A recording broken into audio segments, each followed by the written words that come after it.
Жолдар. Айманның ең алғашқы ұзақ сапары. Оқуға түсе алмай ауылда жүрген оны Ерсін деген ағасы Алматыға жиен әпкелерінің үйіне әкеле жатыр. Жолдар. Ағаштар тізбегі, ауылдар, кішігірім қалалары басып, олар мінген көлік жүйткітіп келеді. Артында қалған ыстық ұясы, әкесі, анасы, іні-сіңлілерін бірінші рет уайымдап, тез сағынып отырысы мынау. Ертеңгі күнім не болмақ? Таныс емес қалада не бітіремін деген күдік оймен бірге көңіліне бір ғана сәуле ұялап, ол қайтсем де оқуға түсем деп мақсат қойды. Ұзақ жолдарды ұзақ күннен кейін батқан кеш қысқартатындай. Айман, шаршадың ба? Жоқ аға, шаршамадым. Сен Алматыға бірінші рет бара жатсың ғой. Аз қалдық, ұйықтама. Түнгі Алматыны көресің. Айман үшін Алматы деген сөз қадірлі қымбат болатын. Алматыны көрсек қой, Алматыда оқысам шіркін деген бала арманы орындалып, ертең оқуға түсіп кететіндей көтеріңкі көңілді келеді.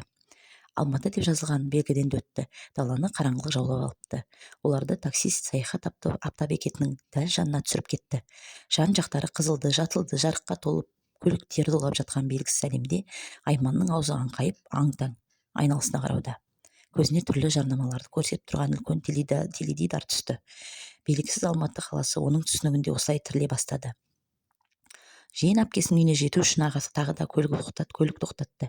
Бағдаршамы жоқ ауылдың қызы Айманның етін алып көлік тоқтаған сайын әпкесікіне келіп қалған екенбіз деп есік ұмтылады. Сөйтсе бағдаршамның қызыл түсі жанғанда көктер қатар-қатар тоқтай қалатын ауыл қызы қайдан білсін? Әлі келген жоқпыз, өзім айтамын Айман.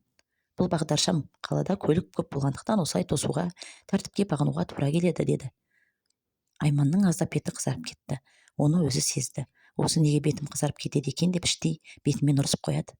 Ескірген көне сары түсті ғимараттың маңынан сөмкелерін көтеріп көліктен түскенде биік үйлердегі тұрғындардың бір-екісінің ғана жарығы өшіпті.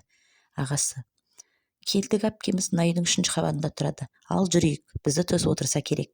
Әлі ұйықтамапты, деді. 3-ші қабаттағы жарығы жанып тұрған терезені көрсетіп. Есіктің тұсына жеткенде ағасы сәл реттеліп, киімдерін шашын дұрыстап алып, есік жанында қоңырауды басты. Ар жақтан сырп-сырп еткен аяқтарының жүргені естілді. Есік ашылды. 10 жылдай көрмеген жиен әпкесі тым азып кеткен бе? Айман әпкесін құшақтай кетіп үйге бірінші жолы еніп бара жатыр. Ағасының: Айман, бұл жер қала, сен аяқ киіміңді ішке шеш, қазір 5 минуттан соң бекер таба алмай қаласың, деді. Айманның өзінен бұрын ұялшақ беті бұл жолы от болып жанып кетті. Аяқ киімі қисайып табалдырықтан кіреберісінде ретсіз жатыр екен. Бәрі оның бұл қылығына жақсылап тұрып күлді. Ал ол болса ұялады, қатты ұялады. Үйдің іші тар, жан-жақтың бәрі қаптаған кітап сөрелер, 2 жастан асқан кішкентай сүйкімді Естай, оны қолынан алған жиен әпкелері. Сансып қой, аты Естай. Сен бағатын бала осы, деді. Кеуі де жылы қабақ танытып амандасты. Осыдан бастап ұяң қыз қаланың жазылмаған заңдылығына, тағдырдың салғанына, қаталдыққа төзуге үйренді. Оның өмір жолы осылай жалғаса берді.